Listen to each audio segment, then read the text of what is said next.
লোকেরাও আমার সাথে এখন ফোনে আছে।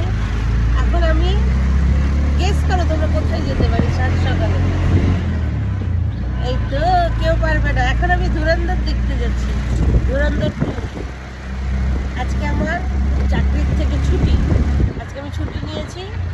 এই সকালের শোতে আজকে আমি এখন সিনেমা যাচ্ছি, কারণ এইখানে প্রচুর, ব্যাঙ্গালোরে প্রচুর টিকিটের দাম নিচ্ছে, সেই জন্য সকালের শোটাতে একটু কম পেয়েছি, তাই এখন একটা সিনেমা যাচ্ছি আমি আর আমার ভাই।